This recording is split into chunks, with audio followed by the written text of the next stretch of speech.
Hi there, it's Nicole, and today I have a couple of cards created with the Neat Tangled Say Yes to Donuts stamp set.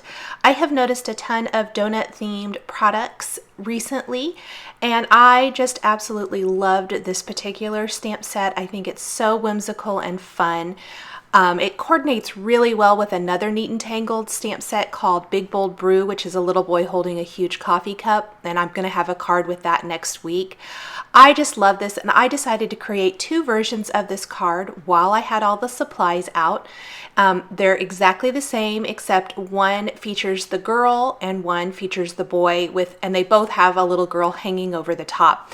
I love the addition of those extra little faces you can put with this. Plus, I stamped on the inside of the card to continue the birthday theme as well. To start, I am going to stamp my images on some smooth white cardstock.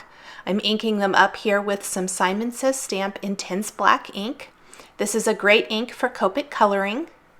You can see there to the left, originally I kind of planned to do a more vertical style card, but then I realized it was going to look a lot better horizontally. There are the boy and girl versions. Then I'm going to grab the little girl that's hanging over here. There's a couple other faces as well that look like they're kind of peeking around that would be cute with the donuts. I decided to use the little girl that looks like she's hanging over the edge. Then I'm going to color in everything with Copic markers. This is a kind of long video, so I am definitely going to speed through the coloring. However, the colors I am using are shown across the bottom of the screen, so that if you are wondering exactly what color I'm using for a particular part of the image, you can use that for reference. Plus, the colors are listed on my blog post and underneath the video here on YouTube as well. I started with my donut, and I definitely made this a more chocolate looking donut. I got out of the line a little bit. You probably saw me pushing the color back in with my colorless blender.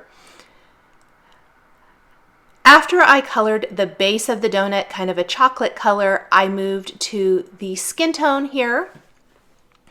I skipped around a lot while I was coloring in these images. I'll go ahead and move to the hair. Most of the time when I'm coloring people images, I go with the skin and hair first and kind of build out from there. Where the focus of these particular images are the donuts, I started there. I wanted to make sure I liked the color combination for the donuts before I got any further, just in case I needed to restamp it and try something else. Now for the little girl's pants, I colored stripes, so it looked like she had on little red and white striped leggings.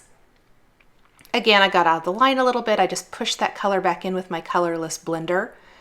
For the shoes, I want them to look black, but when you're coloring black, you want to be really careful. So I start with some grays, and then I added some little scuff marks by using lighter gray colors, or even your colorless blender along like the toe portion of the shoe. I'm going to frost my donut with some pink here.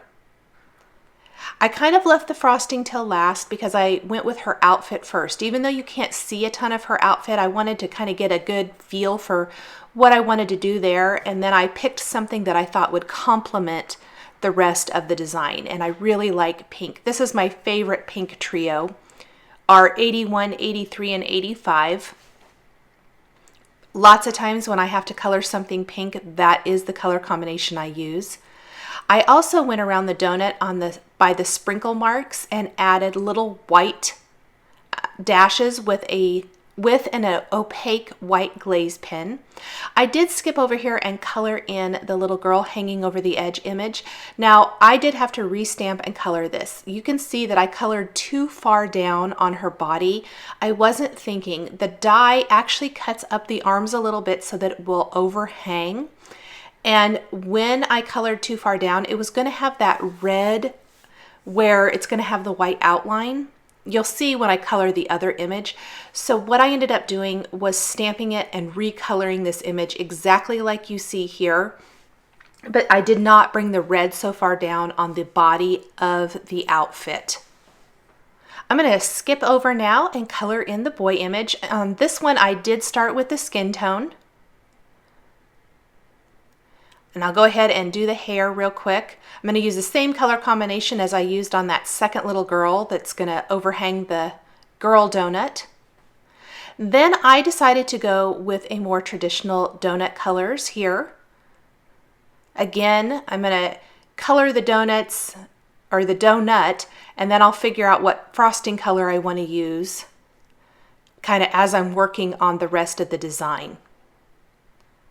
I had to work at blending these colors a little bit more. The E55 is a little bit darker than my other two colors and doesn't blend quite as well, but I like that color combination for the donut itself.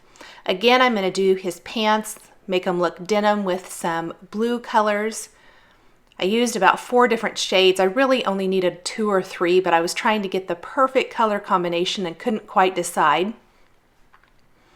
I'll do the shoes the same way as I did the little girls, using some cool gray colors and adding scuff marks on the toes.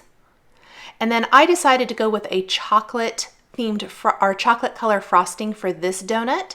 So I'm going to use the same colors I used for my chocolate donut, only this time using them for the frosting on my more traditional donut. I'm going to keep the darkest colors just to kind of where his face overhangs the donut and then kind of along the edges of the frosting. And go in with my white glaze pen again and add some detail to the donut sprinkles. I'll color in my other little girl overhanging image. This is going to be a much better example of how to color the top so that you don't bring the color so far down. I colored her hair blonde. I just kind of did a blonde and a brunette for each image. Just kind of keep that color of the top right around the neck area. And that's going to die cut so much better. I am going to take the coordinating Say Yes to Donuts dies now, tape those in place. This way I can die cut 3 of the images rather with one pass of the machine. I'll have to die cut the other little girl image after I make my initial die cut. Just run those through. Now for the girl who overhangs, I'll show you that. I'm going to have to take my scissors and just snip her off because she doesn't die cut quite all the way. That little area where her body overhangs, it gives you the opportunity to maybe, trim it where you want to. So I'm just going to take my scissors and snip that. And then you can pop her little arms over the edge of the donut and tuck the rest of her body back behind, and it looks like she's hanging over the edge. I just think it's so adorable. Such a neat and clever idea. I'm going to die cut 2 panels from smooth white cardstock using the Avery L Wonky Stitches die. This is the smaller of the 2 rectangles in that die collection. I'm also going to take a little Post-it tape and mask off an area along the bottom edge. This is going to give me a nice little place to ground the images so it looks like they're kind of standing there against a background. When you're applying distress ink to a smooth white cardstock, it takes a little more work, I think, to blend than it does maybe on a watercolor cardstock. It doesn't blend quite as easily, so I tend to use a much lighter hand and gradually work up to a darker color. I want it to be dark near that postage or that Post-it tape edge and then lighten up as it gets towards the top of the panel. And I'm just going to keep blending until I get a really nice blend there, and you can see that great little masked off line. Now I did go ahead and stamp my greeting because I was trying to figure out how I wanted to do this. So I stamped my greeting initially first, which was fine. But when I went ahead and did the other panel, I realized that I wanted to add some distressing to the background, and I did that first before I added the stamped greeting. You could do it either way. It does not matter. Again, I'm going to apply my color to this background. Get a really nice blend with this. I'm using the Barn Door Distress ink.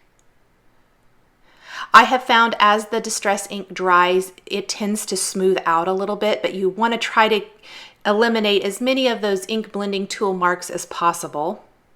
I'm going to take some Picket Fence Distress paint, add a little water to that with my paintbrush, and then I am just going to flick my paintbrush over the surface, and that's going to add some nice little splatters of white paint all over.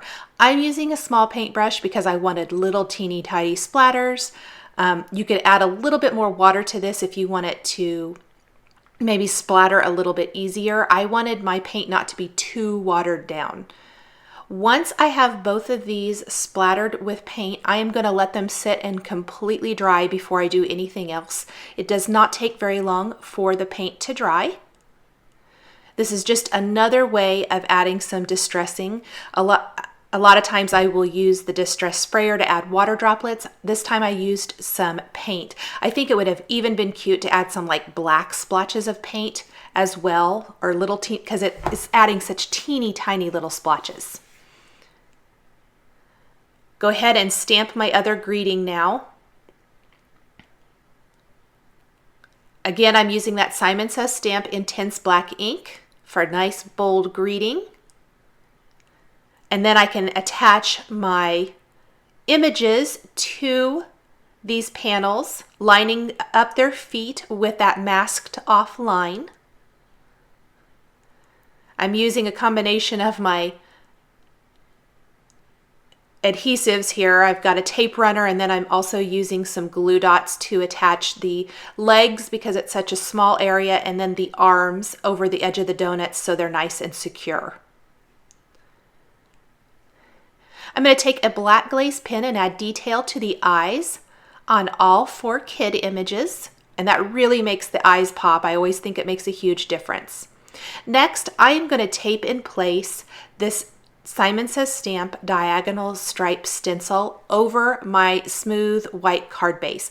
I am using the side fold card bases from Simon Says Stamp, doing this directly on the card base, and it kind of shifted a little bit. I should have taped down the card base. So I did end up picking it up and placing a little adhesive on the inside of the card to hold that down, and then I applied a little bit more Post-it tape because I don't think I had quite enough to hold my stencil in place. And then I am pouncing black soot distress ink over that stencil all the way around all 4 edges. Kind of in the middle, you don't have to worry about covering that because it's going to be hidden behind my panel anyway that I'm going to place on the front of the card. Go ahead and lift that up, and that is what it's going to look like, and that adds a nice pattern to the card base itself. I'm going to do that again. I'm going to attach the Post-it tape to the inside of my card, hold that in place, and then I'll tape the stencil in place and go around all 4 edges with my ink blending tool and my black soot distress ink to give a nice pattern to the card base itself. Go ahead and pop that up. And then I just ran it under some water in my kitchen sink to clean that off, and then dried it with a paper towel. I'm stamping an additional greeting from the Say Yes to Donuts stamp set on the inside of each card that says, "Have a great birthday." While I have those stamps out, I am going to go ahead and grab the solid heart stamps from the Say Yes to Donuts stamp set. And on the inside of each card, I'm going to add a trio of stamped hearts. And I'm also going to stamp those hearts on some smooth white cardstock using the Lawn Fawn Lobster Red ink. This is just going to create some additional embellishments, not only for the inside of the card, but for the outside as well. The Lobster Red ink is my favorite true red ink color. I absolutely love it.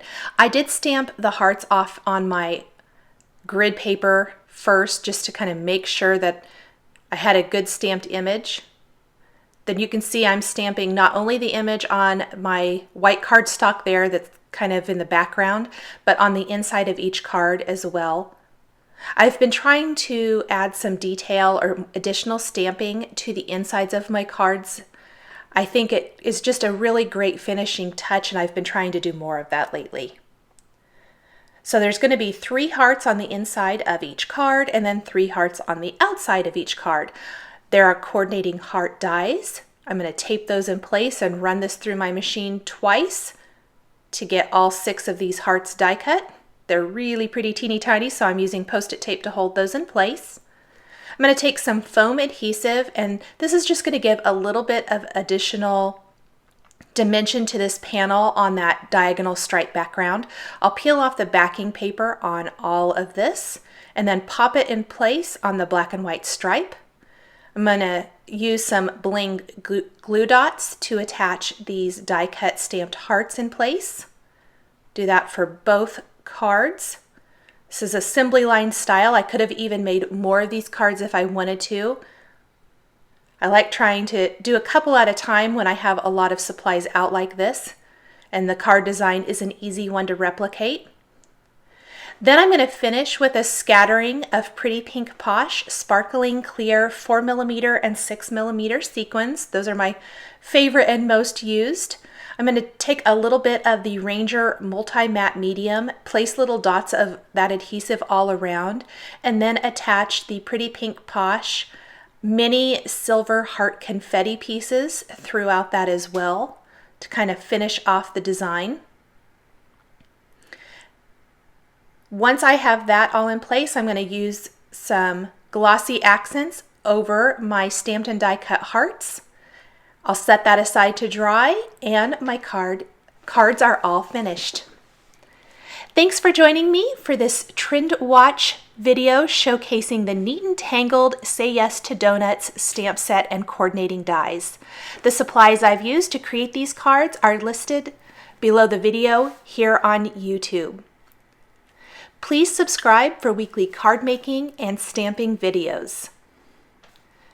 Here are a couple more food or coffee and donut themed videos you might be interested in.